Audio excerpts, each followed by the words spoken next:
This meeting is being recorded. Hi, good evening, ladies. Kabod Harav, how are you? Baruch Hashem, hope everything is well there. Baruch Hashem. Okay. Good evening. Hi. I'm just setting up the Facebook here.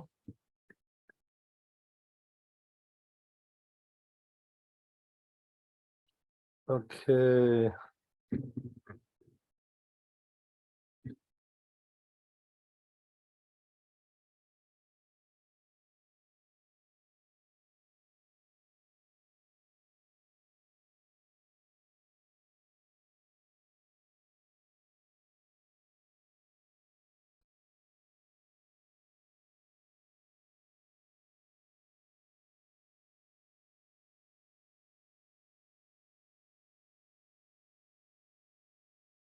Now we'll do the screen. Good.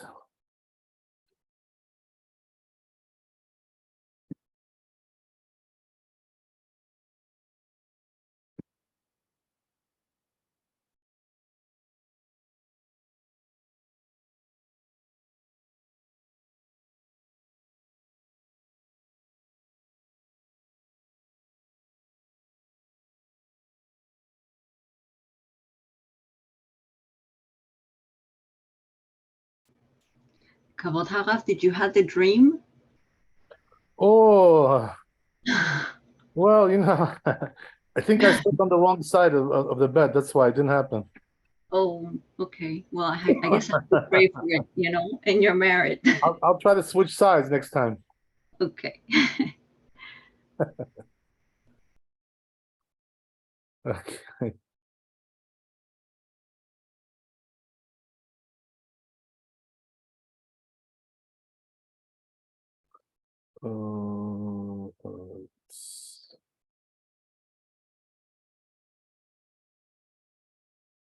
Right, so we're doing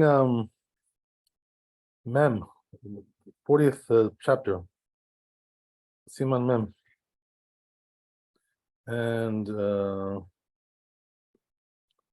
think we were in the middle of the Bet Yosef there.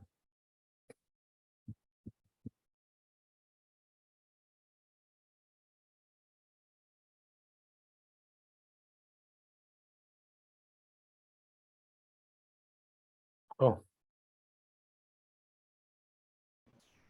Didn't we finish it? Kabod yeah, I think we finished. Yeah, I think we were in Mem Aleph. Yes. I think we're in Mem and Daled, the fourth halacha, according to my records here. It could be, yes. The room with Sefer Torah or Tefillin, not allowed to have them in the same room when he's, Right. he's having relations with his wife. So here he says like this, yeah. So continue from there. So it says, that which we said, right, that his wife is with him. You need a kli inside of a kli to have tefillin there.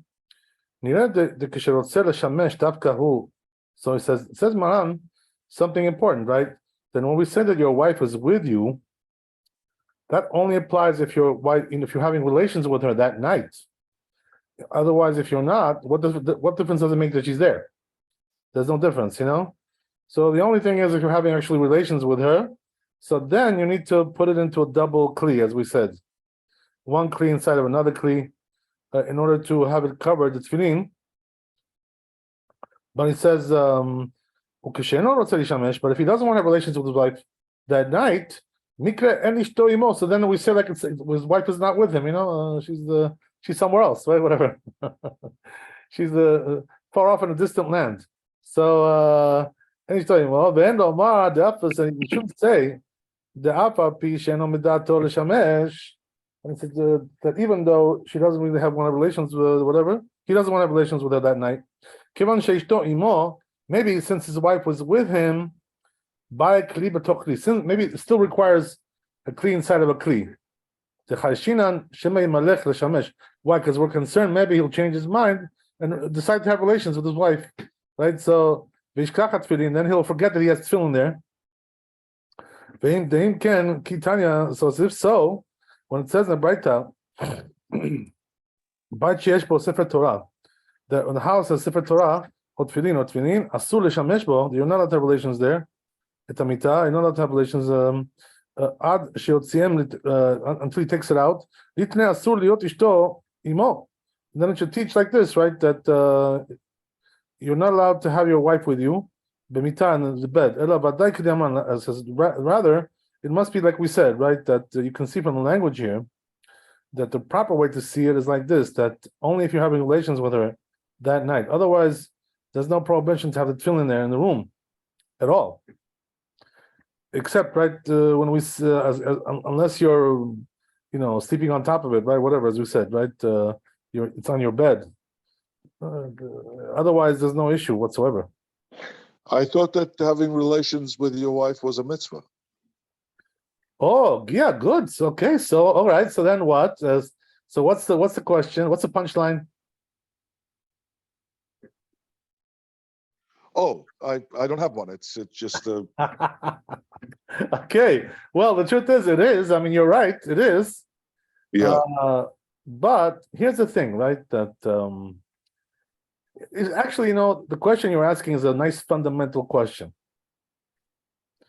It's sort of a dichotomy in Judaism, this whole thing. Yeah. On the one hand, having relations with your wife is a mitzvah, and it's a very holy thing, actually. According to Kabbalah, it's very holy. It makes a big tikkun, big rectification, blah blah blah, all kinds of things. Especially if you do it the right way. That's on the one hand, right? On the other hand, though, since it is a physical act, which is very, it's got that, zing to it, whatever, right? What do you want to call it? It's got that physical element there, the lust. So therefore, since it has that element there, it is somewhat of a deviation from normal life. You know what I mean? It's very physical. It's very, it's very material. So therefore, it does require some, being careful about, how to do and what to do and, the conditions and so forth and so on. By the way, this extends, what you're asking about extends also to other halachot, which a person has to know. Meaning to say that, for instance, like when you're praying, okay, to God, you're praying the Amidah, the standing prayer, the silent prayer. So the rule is, that you're not allowed to think about a woman at that time, having sexual thoughts. You're not allowed to have thoughts like that. Because again, right, the same thing, there's a contradiction here, right? One is like going close to God and one is going close to your wife. And these two things don't go together, at the same time. You know what I mean? Like either you got to do this or that. So therefore, right, when you connect with your wife, it's like you cannot connect in prayer. It's a different channel. You know what I mean? So it's because the sexual, is a very physical thing. So even though it's also very spiritual at the same time, but it has also that physical element, So therefore, even though it's very holy and it's a mitzvah, but nevertheless, it doesn't fit together with prayers. You know what I mean? It just doesn't fit. Is that why Moses stopped sleeping with his wife? Yeah, I mean, this is the whole big thing, that he not only stopped sleeping with her, but he divorced her altogether. Because of that, you know what I mean? So what was the reason why he had to divorce his wife? The reason was because he had prophecy going on every day, all day, 24/7. You know what I mean? For him, prophecy was like a 7-Eleven, 24/7, never stops, never closes. So, a person like that cannot have relations with his wife just, anytime he feels like, so he had to quit. There was no other way. But a regular person, this doesn't apply to him, obviously. Today we don't have prophecy, so we're not really, on that level to talk about things like that. But also there were also rabbis, like Ben Azai, the brought in the Talmud, that they never got married. Why? Because they wanted to learn Torah all day, nonstop, without any interruption. They didn't want to be bothered with that. with that physical stuff, they just want to be in Torah. So it says in Shulchan Aruch that a person can do that, by the way, if he wants to. He can, if he wants to, Torah, he wants to learn Torah all day and forget about marriage, forget about children, everything, as long as he's really learning all day. He's allowed to do that. We're not on that level again, right? We're not on that level that we can do things like that, but the concept has to be understood. So in other words, there's also other things, but you're not allowed to do when you're doing something, right? To have thoughts about women, like as we said, right? When you have your tefillin on, you shouldn't be thinking about sexual thoughts there. So again, right, we come to the same issue over and over, so even though having relations with your wife is a big mitzvah, but it doesn't fit in with the other things, which are like totally spiritual, no physical there. So it's like it's an interesting dichotomy there. But as opposed to the some other religions, which are considered like sex like something dirty, something filthy, like very sinful, and that's not the way we look at it. Unless you're doing it in an improper way, you're doing it in a forbidden way. That's something else. I'm not talking about that. But if you're doing it in a permissible way, it's not something dirty. It's a mitzvah. It's the opposite, as you said. So it's a whole discussion, this whole thing. It's a whole issue there. Okay, so anyway, right? But you know what it is? With all these complexities that I just mentioned, the dichotomy there, all kinds of things. So what do we do? How do we solve the problem? Very simple, just follow the rules. You know what I mean? We have a Shulchan Aruch, we have halakha. Do what the halakha says, and you'll never go wrong. You know what I mean? That's why you need to know the halakha. So if you follow it, you'll always be in a good shape. That's what it is. Once you deviate from the halakha, you take going off the wrong exit. On the LIE, Grand Central. You know what I mean? You went off the wrong exit there somewhere. Once you deviate, you never know where you're going to wind up. Only God knows. Whatever. So that's the only way to solve the problems. Dichotomies, contradictions. Just follow the halakha. Whatever it says, do it. And that's it. Because Hashem knows He's a manufacturer. You know what I mean? It's like when you when you buy a car, right? You get like an owner's manual. You know what I mean? So the owner's manual tells you, according to the manufacturer, that produced the car, they tell you, don't do this, don't do this. You're going to damage the car like that. They're going to tell you, right? All these kinds of things. You're not allowed to do this way. You can't do that way. You have to wait for a little while till you do this and a little bit for this. If you don't listen to the manufacturer's instructions, then you're going to damage the car, maybe, possibly, right? Even destroy the car, whatever. So same thing with your soul. If you don't listen to the instructions of the manufacturer, you're going to damage your soul. You're going to damage he's a manufacturer, so you can't tell him what's right and what's wrong. You have to just listen, and do what it says. Since he created us, he knows what's right and what's wrong. You know what I mean? So we can't, there's nothing to say about that. Okay, that's the idea.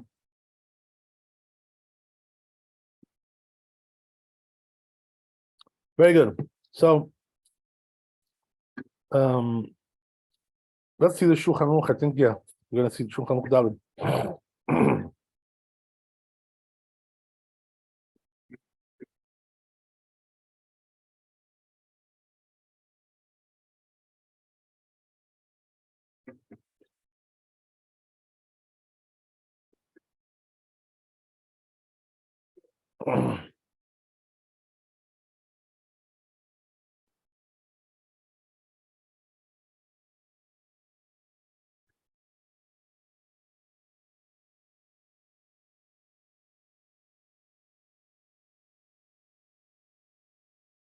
So I'm just checking what if we did Gimel.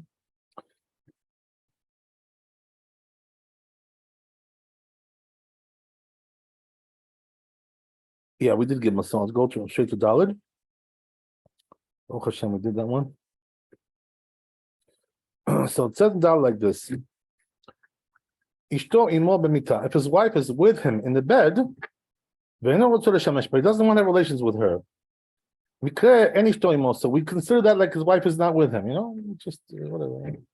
So therefore, that means that you can have this tefillin in the room, with no covers, no nothing, just a regular, your daily routine, whatever. In a regular bag, nothing special. That's the idea. Okay, let's go to Hey.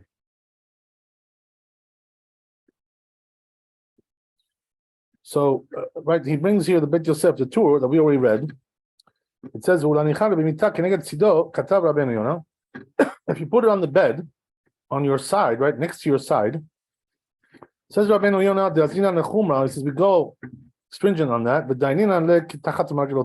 we consider it to be like under your feet. That's what he says. That's interesting. It's by your side.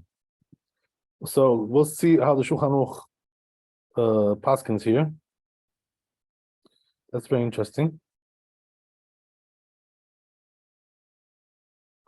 Right, so exactly what we just said, right? He says here, Shulchan Aruch, he says, if you put on the bed, right, next to your side, in other words, the side of your body, so it's like under your feet. So why is that, by the way? What's the logic of that? The logic is like this, that if you put it by your side, you're probably gonna like roll over, and squash it.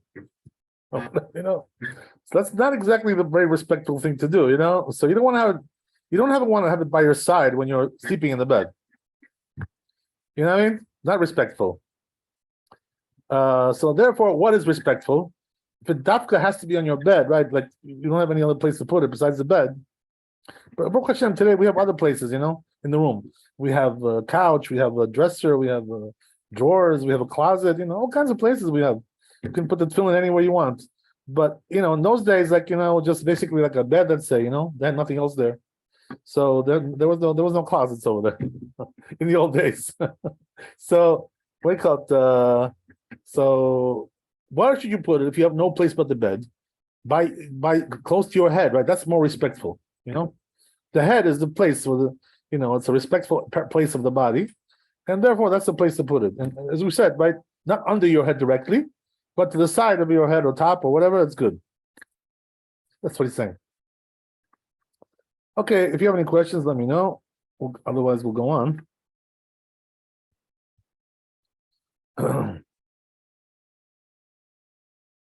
So now, right, we're getting into a very unique scenario here, right? By us, this is very unlikely to happen, something like this. But by them, it was quite likely. In this, why? Because they wore tefillin all day, So as we said, right, for them, it was like a second nature to have it on, So let's see what the tour says. Let's see the first tour here. So says the tour, shachach v'shimesh mitato b'tefillin. Let's say a person, right, forgot, okay, and had relations with his wife with the tefillin on. As we said, right, this is actually possible. So he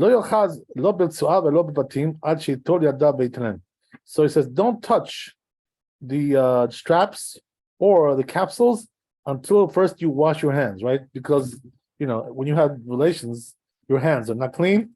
You put them in all kinds of places, right? We don't want to discuss that too much. So, so your hands are not clean. You got to wash your hands. By the way, this is the halakha. The halakha says that when you have relations with your wife, you have to go and wash your hands afterwards. This is the halakha, So some people don't know that, right? But the truth is, that just to give you a little hint about this, a little bit of help. It only applies if you're like staying up, afterwards. But if you're just like falling asleep on your bed, you don't have to get up and wash your hands because anyway you're going to sleep anyway. So what's the point of washing your hands? You know what I mean? Because your hands are going to get dirty anyway at night. So there's really no point so much in that. So what are we talking about? We're talking about he had relations with his wife. Now he wants to get up and do something, whatever. So then he should wash his hands first, right, before he does anything. And by the way, you don't need a cup for that, really. You could do without a cup. There's no need for a cup there.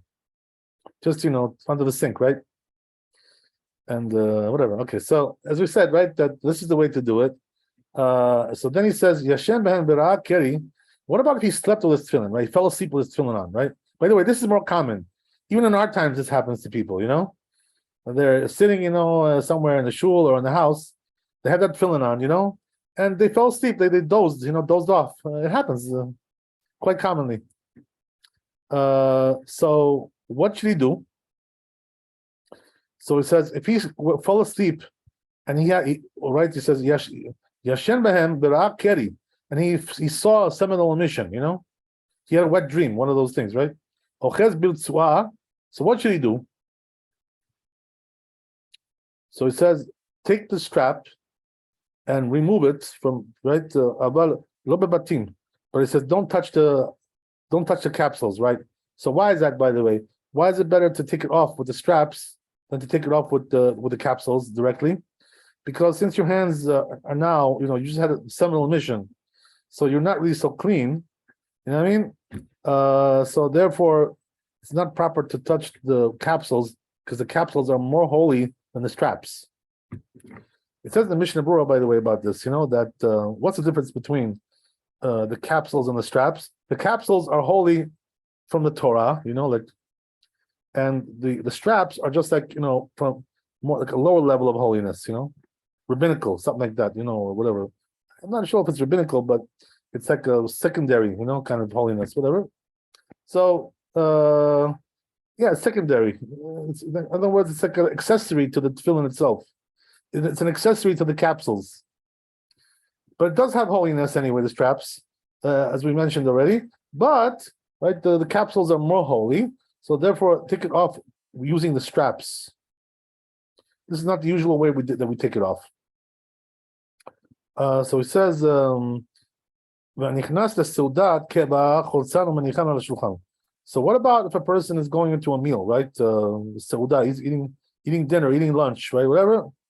As we said, in those days they wore tefillin all day. So what should he do? You're not allowed to have the seudah with your tefillin on. Not allowed to do that. So what should you do? Right, take it off before you go into the meal. Take off your tefillin, right? Remove it. And he says, "Manichan al-shulchan." Put it on the table, whatever. Ad zman beracha bechozer manichan, until Birkat Hamazon, until you say Birkat Hamazon, and then you put it back on after you finish the meal. So this is the proper way to do it in those days, But in our times, as we said, right, we don't wear tefillin all day. So when you're going into a meal, probably not going in with your tefillin. It's not relevant. Unless you're going in to eat breakfast after Shachrit, that's something else.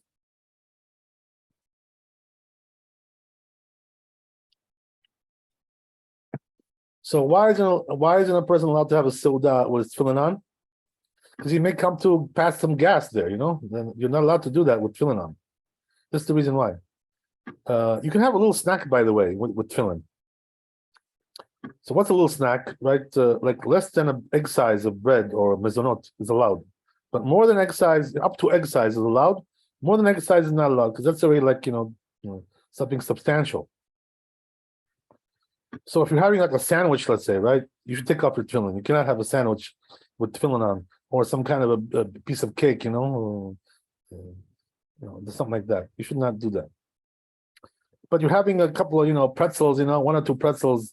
That's okay. You can get away with that, because it's not an egg size yet, right? Whatever. But if it's like something like chocolate, whatever, so then you can have that because it's not mezonot.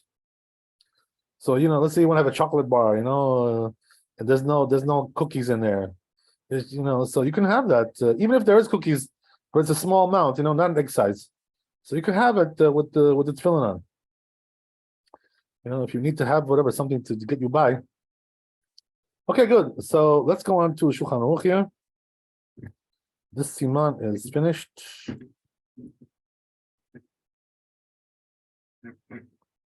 That's good. We're going along good. Moving along nicely. Okay, let's see. So it says, Shachach v'shimesh mitato b'tefillin. So it says, let's say a person forgot, right, and has relations with his wife with his tefillin on, right? You're not allowed to touch the capsules or the straps So first go wash your hands and then touch them. Why? Because the hands, they grope around, maybe they touch the place, right, which is dirty. Right, so, I don't know if we mentioned this, but I think we're going to talk about it later, after the laws of Tefillin, right, that, what does it mean, a place which is dirty? It means that a place where a sweat can be there, perspiration. So that could be, like the inside of your chest, the places which are covered by clothing, like inside your pants, on your legs, places like that, there can be perspiration. So therefore, right, if a person touches places like that, he does have to wash his hands, regardless of tefillin or not. He has to wash his hands anyway. We're talking about under the clothing, right? Not over, obviously, right? Over the clothing is not a problem. That's why, by the way, let's say it's an interesting thing. I remember one time I had an issue that with my friend in Israel, when I was in Jerusalem, that we got into discussion about something, something interesting. That as we said, right, if you touch over your clothing, you don't have to wash your hands. It's only under the clothing, because then the sweat is there, the perspiration. So the question is, what about socks, right? So the truth is, if you touch your shoes, you have to wash your hands. There's a halacha like that, because shoes are always dirty. They're not clean.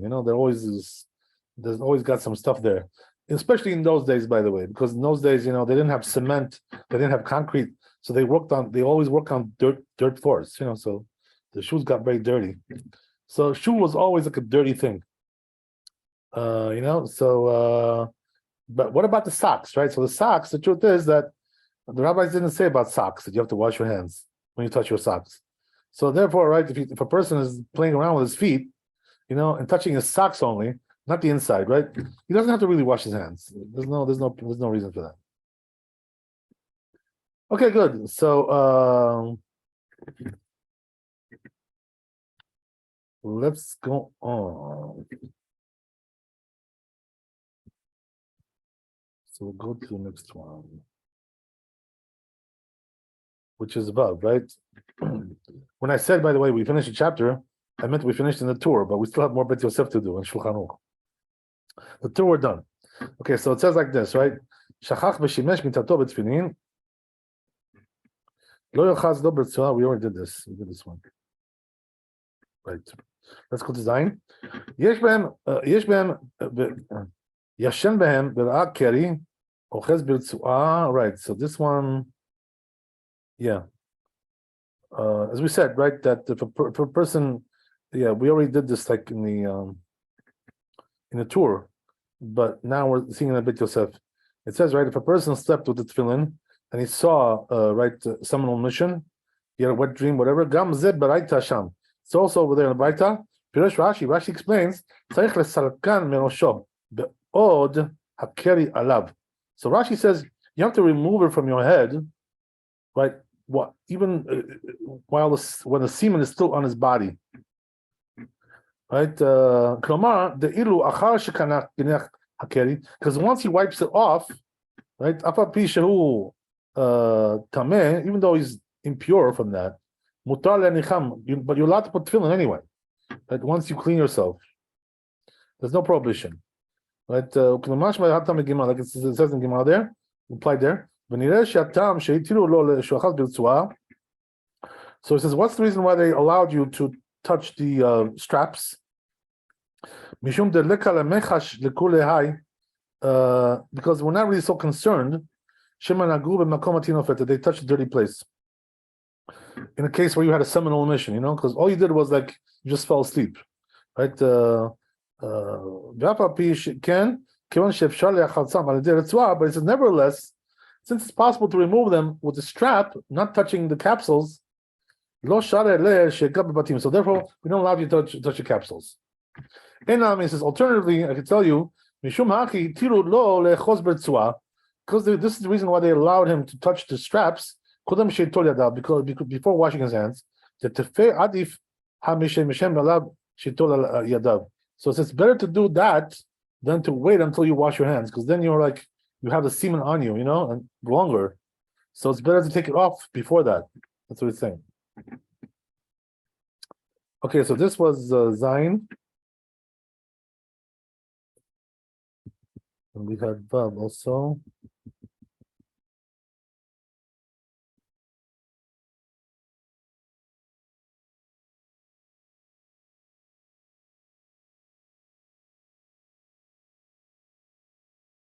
So just I didn't read the Bit Yosef and Vav, but we already did the we already did the tour, so I'll just read it here.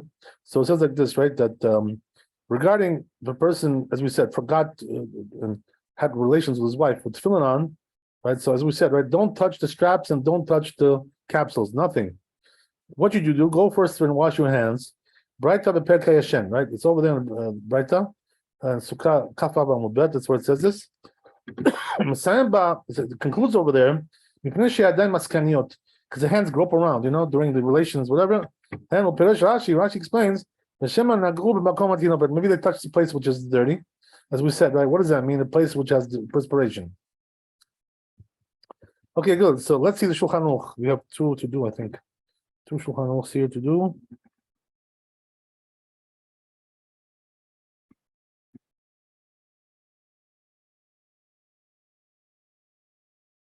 Yeah, so we already did this one. Let's go to the next one, which is Zayin. So it says Zayin, Yashem ben Barak Keri. The person, as we said, right, if he slept with them and saw similar mission, Lo yochaz bebatim, don't touch the housing, don't touch the capsules. So what should you do? Take the straps, remove them with the straps. So says the Rama, right, until he wipes off the semen from his body, and then washes his hands. So once he does that, he can put the tefillin back on if he wants, right? As we said, right? There's no prohibition if he wants to put it back on. Okay, very good. Going to Het. So right now it talks about the issue of eating, right? Going to a seudah to eat. Perek Misha Meto, right? It says over there, Chav Gimel Amud Bet. Amar Rav Yitzchak Nichnas leSeudat Keva. Says over there, Rav Yitzchak, that if a person goes into a seudah meal, like choletz tefillah, you should take off your tefillin. Ve'achar kach nichnas, and then go in and eat. Right? First, take off your tefillin. Upliga de Rabbi Chia, and it argues with Rabbi Chia. Jamar manichan ala shulchano. So Rabbi Chia says, no, go in. Put them on the table, right? That's good, that's the proper way to do. So why is that so good, by the way? What's the reason why it's so good to do it this way? To put on your table? Because that means it's like right next to you, so you're not going to forget about to put it back on, when you finish your meal. So it's like right next to you, waiting for right, waiting to be operated. Right, again, operational. Right, the Ad Emat says, until when? So it says, until when should you have the tefillin off? Until you bless Birkat Hamazon, right? And then you put it back on. So it says Rashi, Peresh Rashi, what does this mean, all this stuff? Right? So he says the reason why we tell you to take off your tefillin before the seudah, so he says that maybe he's going to get drunk, and have some, drinks there, right? Some cocktails, and this way, what's going to be is that he's going to make a fool out of himself with the tefillin on, right? Which is not nice, but you don't want to do that. The chen hadur lo says that's the proper thing to do. Shayu mezumanim lo dechazor v'nicham, as we said, right? It's proper to put them on the table. This way, they're ready for action once you finish your meal, right? B'shat v'nicham. The katvu arif. By the way, according to the language of Rashi, I just want to tell you, right? It implies. And just to, for the sake of clarity, right? We don't really do this so much today, as we said, right? We don't have this kind of custom today. But what he's saying is that, the question is like this, right? Should you put it on before you say Birkat Hamazon or after? So according to Rashi, it seems like you should put it on before Birkat Hamazon. Because once you already ate, right? It's good to say Birkat Hamazon with the tefillin. Why not? Why should you be missing tefillin? Right? So therefore, right, once you ate, you should put it right back on. And then say Birkat Hamazon. That's the way Rashi seems to say. Okay, interesting. So then he goes on to say, Katva Rif Be'arosh, the Rosh Rif and the Rosh wrote this. So that's halacha, he says. כלומר, כרבי חייא, so we pass like Rabbi Chia, וכדרב נחמן, בר יצחק, also like this rabbi, וכן פסק הרמב"ם, also the Rambam says like that, בפרק רביעי, ומשמע דאכילת קבע, דווקא צריך לחלצן. So it says, it implies that when it comes to like a real meal, with bread, in other words, right? Then you got to take off your tefillin, right? But if you're just having a snack, as we said, right? You don't have to take off your tefillin for a snack. That's what it says in Yerushalmi. פרק שני דברכות, וכן כתב במרדכי, that's what it says in מרדכי, כך כתב לאכילת קבע, דווקא צריך לחלצן. Only you have to take it off, it says, when you're having a real meal, a full meal. אבל לא לאכילת ערב, but not for snacks. והכית בהדיא בירושלמי, פרק שני דברכות, that's what it says in Yerushalmi also, כן כתב מרדכי, כך כתב הרמב"ם. So everybody seems to agree, right? This is halakha, that for snacks you don't need to take it off. And as we said, right, that I saw in the poskim, they write that what's the cutoff size, for the snack?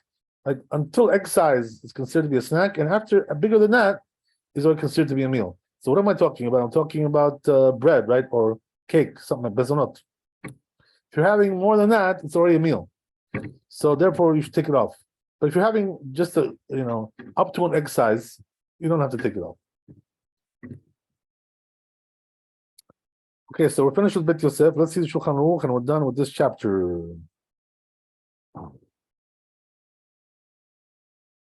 So it says in Shulchan Aruch, if a person goes into a real meal, right?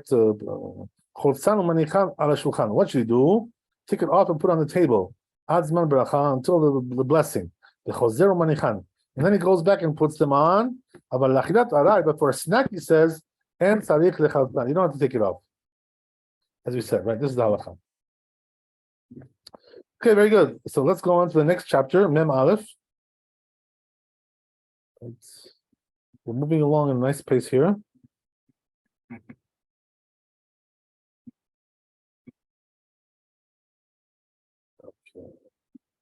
By the way, I'm thinking, if you guys are interested, or whatever, I'm thinking also to add like some more variety, that maybe we should have like once a week, like a Parsha Shavua class.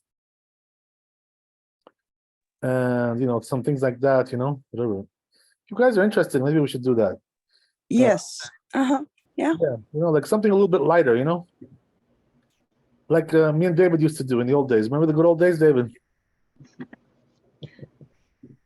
So that would be like one day a week, the parasha, and then the rest. Yeah, or we could do just like a separate class altogether, for the parsha, maybe. I don't know, something like that. I don't know. A separate class, I think. Yeah, maybe separate class, like maybe Saturday night. I don't know. Okay. Maybe we'll think about that. I don't know. I'm just throwing it along here, because maybe it gets boring. Just to learn halakha all the time. You want a little bit of variety, whatever. Because you do have videos, and we listen to those videos that yes, from the Parshat or right. from months before. Yeah, right. Those they're are pretty older, good. So I'm thinking maybe to start to do like new ones again. Like Yeah, I don't know, whatever. that will be fun. I'll tell you, my rabbi, Rabbi Shalom Ovadia, he always did something on the Parsha Shavua every week. Like he did that. He gave some time to that. Or sometimes, it was also what you can do is you can combine, like a class, like do a little bit of this, a little bit of that. Also, it's possible to do. Like like let's say Thursday night, you do like a few minutes of Parsha Shavua, to say something nice about the Parsha, and this way it makes it a little bit more, variety. I don't know, whatever, it's interesting. Yeah. Some Good. stuff. Yeah, so if you guys are interested, maybe we'll try that. Okay. All right, so good. So we're done with this chapter. Let's go on. Because I'm thinking, like we should have something more, complete a little bit more variety, something more. Rabbi, sounds like you got bored talking about tefillin too.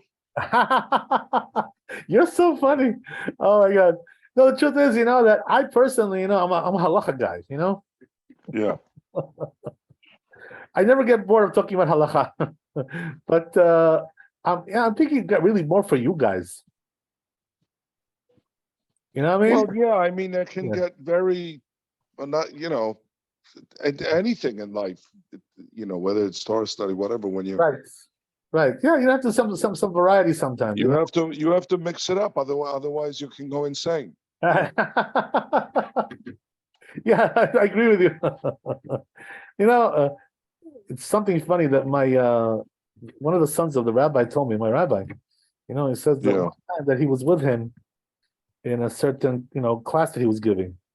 And he Mhm. started, he started to talk about like very light stuff, Parsha Shavua, things like this, more lighter stuff, So he told the rabbi, he says, that's not your level, like, why do you teach on such a low level like that?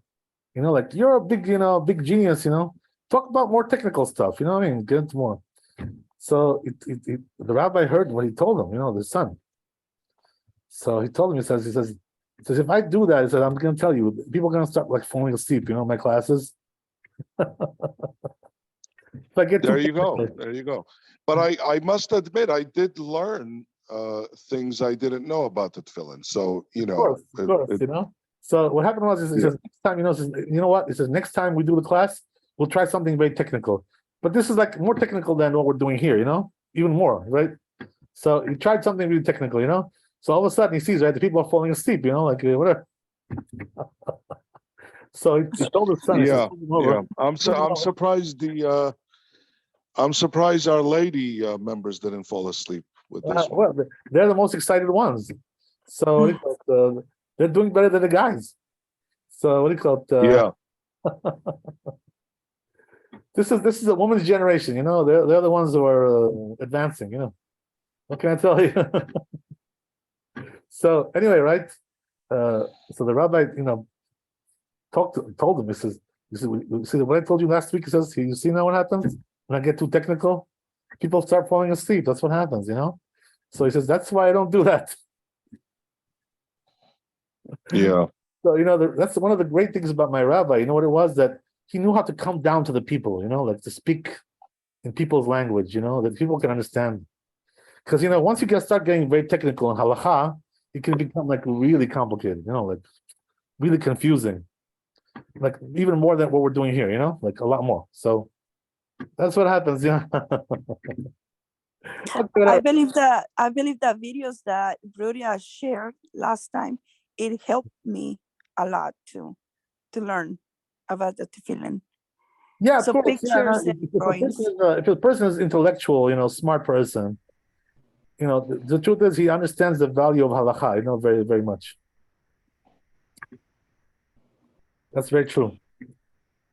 As I posted today, by the way, in my post, that the rabbi said the person should learn halachot every day. If he learns halachot every day, for sure he's going to be a member of Olam Haba. He's going to have be there at Olam Haba. He's going to have a nice house with a picket fence, backyard, everything, the whole thing. But I'm concerned about something. We have been learning this rhythm for some time, The what? I'm sorry? The rhythm, the style of learning that we have had, Yeah, you're right. I'm not going to stop that. It's yeah, you're right. I won't stop that. Okay. Yeah, I understand what you're concerned about. I got it. Thank you. Yeah, you got to make everybody happy, But I'm just saying, like to add something a little bit, a little bit on the side, a little bit something on the side. Okay, whatever. Yeah, I understand you. I got that. No, we have to. I think we should keep the way it is, but also add maybe something a little bit. Okay, very good. So let's go on to the next chapter. I'll let you guys think about it, and let me get back to me. What you think about that? Because a lot of people do get excited about hearing Parsha Shavua. They like that, They like to hear things like that more. Okay. Anyway.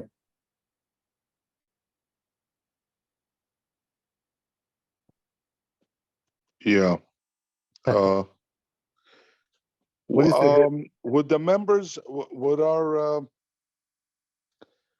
classmates agree to do a half an hour, since we have 1 hour? Half an hour of one and the other half an hour of. Yeah, so maybe we can do that like once a week, like half an hour, something like that. Mm-hmm. You know, we're not going to do it every day, obviously. I see. Then it All becomes right. it becomes like story time, you know. Mm-hmm. So I can't go too far with that. But, Because you know, we can do it in a way which makes everybody happy. You know what I mean? Like do it a nice way. You know. because what, like for me, for example, I'll speak for myself. Yeah. You know, I don't want to speak for others. For me, every day, a whole hour on this is very tedious. You know. Yeah, I understand. I understand. Yeah. Yeah. I mean, I'm with you guys, regardless. But it's, you know. I got it. You know, but the truth is, you know, honestly, you know, it may be like you're not used to it, whatever. But this is the job of a Jew. You know, like we're supposed to be doing this. You know what I mean? That's what we were created for. Believe it. Absolutely, absolutely. Yeah. So you know, what can I tell you? Okay, we'll deal with that. We'll deal with it. Don't worry. We'll make everybody happy. Now I know why the Torah is so vast and it takes a lifetime or lifetimes to learn. Because God bless you. if we're going to be learning about tefillin for weeks and weeks to come. We're almost done with tefillin. Oh, we are? Yeah, like we're only about we'll probably be done before Pesach, you know. And what's next? A kippah Yeah. or Prayers, prayers? blessings, prayers, Shema, Mm-hmm. a lot of good stuff. All right, that's much more general. So Yeah, it's much more lighter. Yeah, it's much lighter. yeah, but yeah, so okay, cool. Okay. All right, let's get moving. So we'll go to Mem Aleph. Yeah, so what do we have left here? We have like 6 chapters left. 5 chapters. We're almost done. So, and these are not really heavy stuff, you know, here. So it says in the Torah like this, right? Hanoseh masui shel arba kavim. So it says if a person is carrying a load on his shoulders, whatever, right, of 4 calves, you know, which is certain kind of a volume, it'll show on his head, with tefillin berosho, and the tefillin is on his head. If they're being squashed from the load on his head, asur, not allowed, right? So in other words, the person shouldn't have some kind of a load squashing his tefillin on his head. If not so, if it's not that big, mutar, you're allowed. Or it's not being pushed in. Right? Okay, so let's see Beit Yosef on that. So these are like respectful things for the children, you know, treated with the proper respect.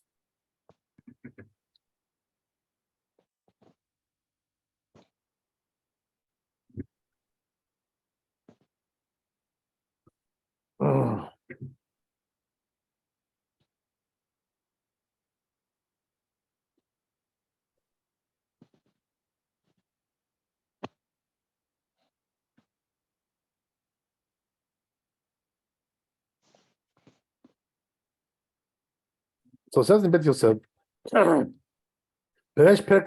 over there in Bamatzia, Kuf Hei Amud Bet, Amre Dve Rabbi Yanai.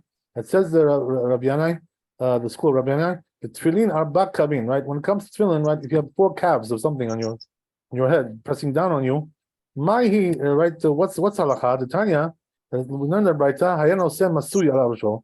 He was carrying some kind of burden on his head, you know, something on top of his head.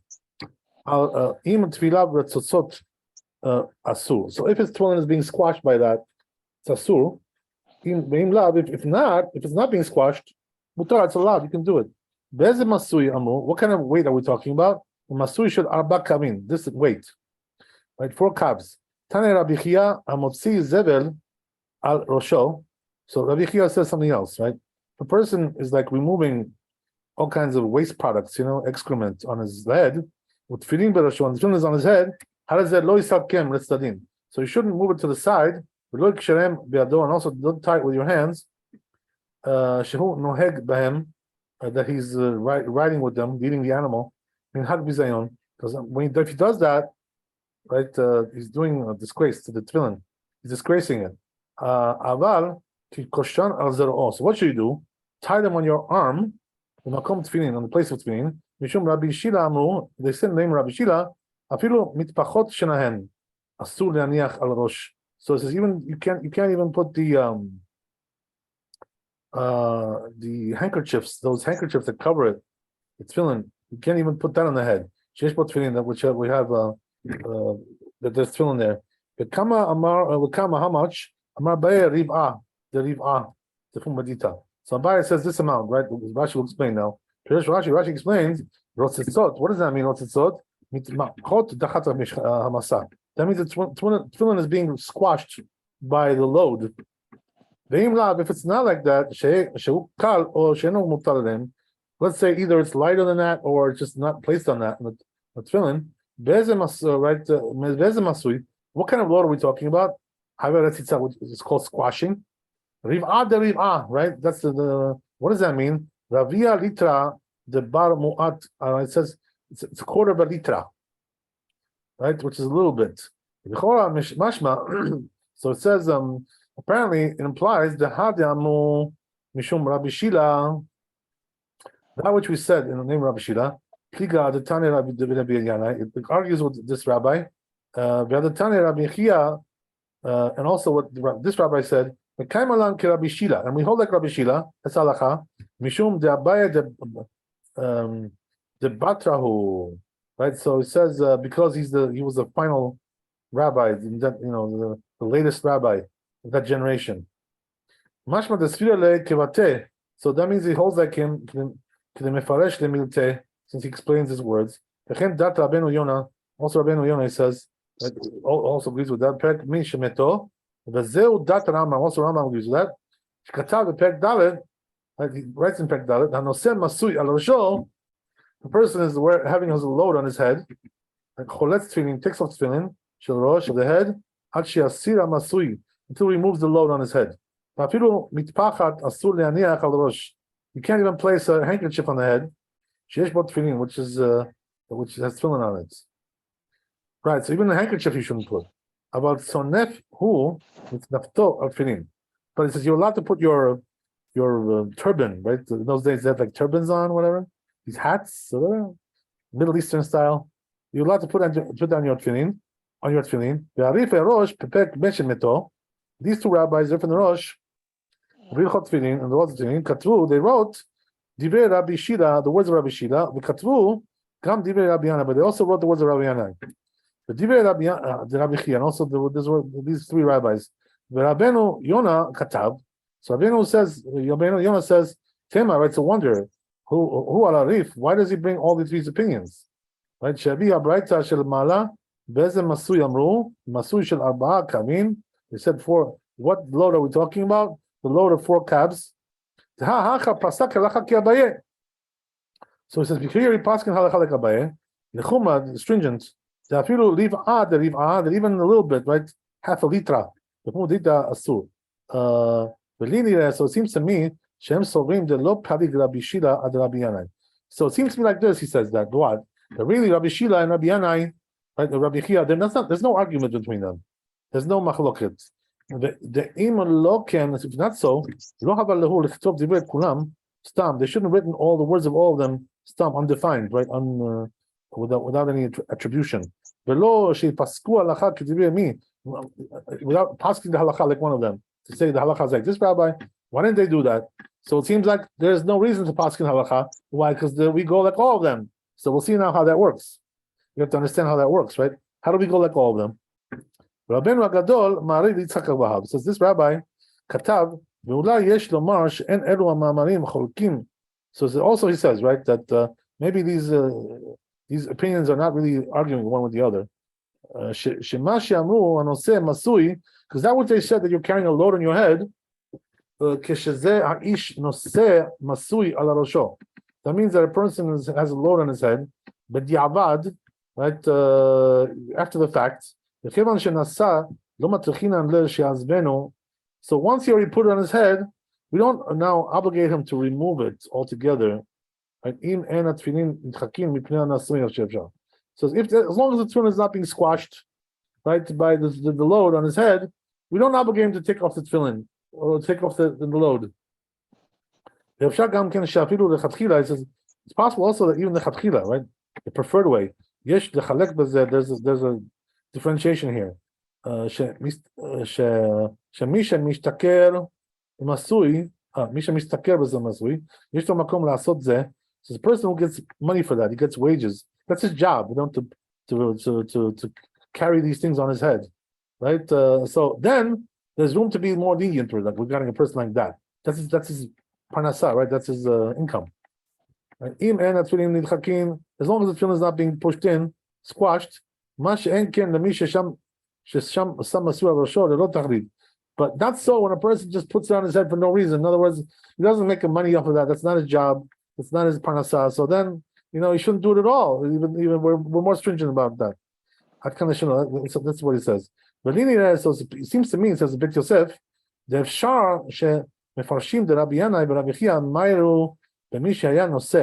maybe that these two rabbis are talking about a case where that a person is Nasui, is carrying a load on his head, and he wants to put tefillin now while the load is on his head. Right? That's what he's talking about. The Kama Rabbi Yanai, so Rabbi Yanai tells him, it says Rabbi Yanai, if it's less than 4 calves, mutar, you're allowed to put it on. But if it's 4 calves, asur, you're not allowed. Rabbi Chia Tane Tehad Share Naniach Tefillin. Yodamasui Al Rosho, and it says Rabbi Chia comes Rabbi Chia and says, when are you allowed to put this load on your head? I'm sorry, to put tefillin when you have the load on your head. Dafka Kemasui right Al Rosho Dafka Kemasui the Lab Zebel. It's only when we're talking about a load which is not excrement, waste products, right?